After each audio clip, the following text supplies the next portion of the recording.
আসসালামু আলাইকুম রহমতুল্লাহ বরকাতুহ। শতাগণ, আপনারা হেডিং লাইনে ঠিকই দেখে এসেছেন যে আল্লাহ যা করেন ভালোর জন্যই করেন। হ্যাঁ, সেটা বাস্তব সত্য যে আল্লাহ যা করেন আমাদের ভালোর জন্যই করেন। দুনিয়াতে আপাতত আল্লাহওয়ালা মানুষদের বালা মুসিবত বিপদ আপদ টেনশন চিন্তা যা কিছু আছে তাদের ভালাইয়ের জন্য অবশ্যই এটা মেনে নেবে। আমাকে 2 মিনিট সময় দিয়ে কথাগুলি, মূল্যবান কথাগুলি শুনে নেন, আপনিও বাস্তবে বুঝতে পারবেন যে হ্যাঁ, আল্লাহ যা করেন ভালোর জন্যই করেন। তো বিশেষ করে যারা ইমানওয়ালা মানুষ, যারা দিনদার মানুষ, আল্লাহকে মানেন, তাদের বলি ভয় টেনশন চিন্তা, আপনারা হতাশ নিরাশা এগুলি দূর করে আনন্দ মনে ফ্রি মনে খুশি মনে থাকবেন। একটা জিনিস আপনারা একটু অগ্রাধিকার দেবেন, পরকালকে একটু অগ্রাধিকার দেবেন। আমাদের জীবনটা দুনিয়ার দিকে বেশি মন ঝুঁকে গিয়েছে, দুনিয়ার প্রতি মহব্বতটা বেশি বেড়েছে, তাই হাই হতাশ মন খারাপ টেনশন ইত্যাদি একটু বেশি বেশি হয়। তো আমি বলে রাখবো, দুনিয়ার যা টেনশন চিন্তা, দুনিয়ার যা সুখ শান্তি, তার তুলনায় আখেরাতকে অনেক গুণে বড় ভেবে ধরে নিতে হবে। কারণ আপনাকে দুটি ফলের একটু নমুনা দেখায়, দৃষ্টান্ত দেখায় যে একটা কাঁঠাল ফল আপনারা সকলেই চেনেন, সকলেই খেয়েছেন। সেই কাঁঠাল ফলটা একটু পাশে রাখুন, আর তার সঙ্গে একটু লিচু, তার সেম টু সেম দেখতে একরকমই কিন্তু আকারে অনেক ছোট অনেক বড়। তো ওই লিচু ফলটা পাশে রাখুন।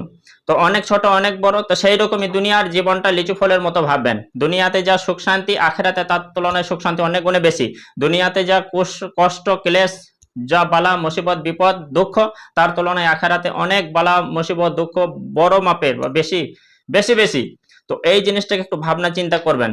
তাই এই সুযোগেই আমি বলে রাখি যে দুনিয়াতে একটা মোমেনের যদি পায়ে কাটাও বিথে কাটা গাথা যায়, তাতে মোমেন ব্যথা পেলে দুঃখ পেলে আল্লাহ তাআলা ব্যতীত হন আর মোমেনের গুনাহ মাফ হয়। তো যখন মানুষের উপর, বিশেষ করে আল্লাহওয়ালা মানুষের উপর, মুসলিমদের উপর টেনশন চিন্তা দুরবস্থা দুঃখ বেদনা প্রেসার চাপ যখন আসবে, আল্লাহকে বেশি বেশি ডাকতে থাকবে। আর আল্লাহকে বেশি বেশি ডাকতে থাকলে, আল্লাহকে স্মরণ করলে, আল্লাহ তার উপর খুশি হয়ে রহমত বর্ষণ করবেন, তাদের গুনাহকে মাফ করবেন, সাহায্য করবেন। এই সুযোগে আমি বলে রাখি মুসলিমগণ, আমাদের যা হচ্ছে দুনিয়াতে, যা করছি দুনিয়াতে স্বার্থ লাভের জন্য, পরকালকে ছেড়ে দিয়ে কখনোই করব না। এই সুযোগে আপনি আসুন, মসজিদ ঢুকুন, 5 ওয়াক্ত সালাত আদায় করুন, নামাজ পড়ুন। আপনার দুনিয়ার কয়েকদিনকার দুনিয়া, 60-70 বছরের দুনিয়া, এই দুনিয়ার আপনার আখেরাতের তুলনায় একেবারে নগণ্য তুচ্ছ ছোট্ট। তাই আপনি আখেরাতকে কখনোই ভুলবেন না।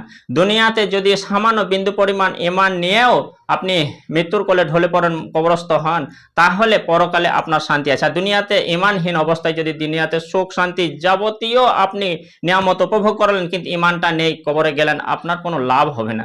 তাই বলে রাখি, এই সুযোগে আপনি আসুন, আল্লাহকে বেশি বেশি ডাকুন, আল্লাহকে ধরুন, 5 ওয়াক্ত সালাত আদায় করুন, আরও যে যাবতীয় যে কাজগুলি ইবাদতগুলি রয়েছে আপনি করুন। তার সঙ্গে সঙ্গে দুনিয়ার চালচলনের ক্ষেত্রে আমাদের তো ওঠা বসা প্রয়োজনীয়, সংসার জীবনে যা যা দরকার সেগুলি অবশ্যই মেনে যাব, করব, কিন্তু আখেরাতকে ছেড়ে দিয়ে নয়, আখেরাতকে অবশ্যই মানব। দুনিয়ার সামথিং লাভের জন্য আমরা সময় ব্যয় করতে রয়েছি, আপ্রাণ চেষ্টা চালিয়ে যাচ্ছি, কিন্তু আখেরাতের জন্য আমরা কি করছি একটু ভাবনা চিন্তা করি। আপনি আসুন, আপনাকে বলা হচ্ছে আপনি মুসলিম, আপনার ঈমান এই সুযোগে মজবুত করে নেন। আপনার যদি ঈমান থাকে, মনে রাখবেন, আমি যদি সামান্য অল্প কিছু খাবার নিয়ে দুমুঠো খাই সকাল সন্ধ্যা হালকার ওপর, আর ঈমানটা থাকে, ইবাদত করে যায়, তবু পরকালের জন্য আমি খুশি লাভবান, আমি সাফল্য, এটা মনে করতে হবে। আর দুনিয়াতে ঈমান ছেড়ে দিয়ে আপনি যতই আরাম আয়েশ ভোগ করেন, পরকালে কিন্তু কষ্ট পেতেই হবে।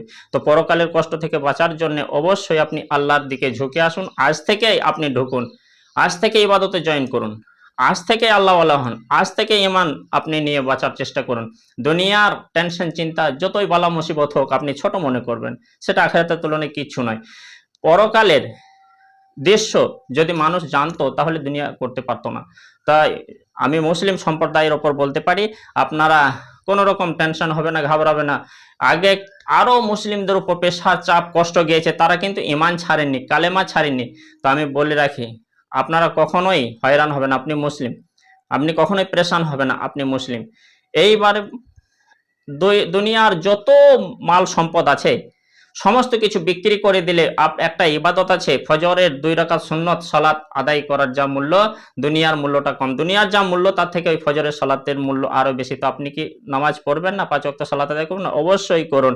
আর আমি বলে রাখি, বর্তমানে যে জায়গায় এখন হিন্দু মুসলিমের একটু হয়তো রেষারেষি রাগারাগি চলছে, তো এগুলি কেউ করবো না। গায়ের মুসলিমের কানে এই আওয়াজ গেলেও আপনারা শান্ত থাকবেন, মুসলিমদেরকে ভালোবাসার সাথে বসবাস করার সুযোগ দেবেন। এবং যারা মুসলিম রয়েছে, যে এলাকায় হয়তো অল্প হিন্দু বেশি মুসলিম, তো তাদের ওপরও আমরা কোনো রকম টর্চার করবো না, প্রেশার দেবো না, চাপ দেবো না। আমরা হিন্দু মুসলিম পাশাপাশি সবাই শান্তির সঙ্গে একটা বসবাস করার চেষ্টা করব। সব ধর্মই বলে, কোনো ধর্ম প্রতিশোধে বিশ্বাসী নয়, কোনো ধর্ম আক্রমণ করতে হবে কারোর উপরে এটা বিশ্বাস করে না। প্রত্যেক ধর্মের সৎ মানুষ আছে, তারা নিজ নিজ ধর্মের মতাদর্শের ওপরে তারা ইমানদার হবে, তারা নিজ নিজ ধর্মের মতাদর্শের উপরে নিজেকে ভালো মানুষ মনে করে। তো যারাই মনে করে তারা অপর ধর্মের ওপর কখনো আক্রমণ চালায় না, প্রতিশোধ নেয় না, নির্যাতন করে না, তাদেরকে কষ্টে ফেলে না। তো তারাও বিশ্বাস করে পরকালের জীবনকে, যে যারা বিশ্বাস করে যে আমার পাপের ফল ভোগ করতে হবে, তো কোনো মানুষকে কষ্ট দিয়ে আমরা পাপের ফল নেব না। তো আসসালামু আলাইকুম রহমতুল্লাহি বারাকাতুহু।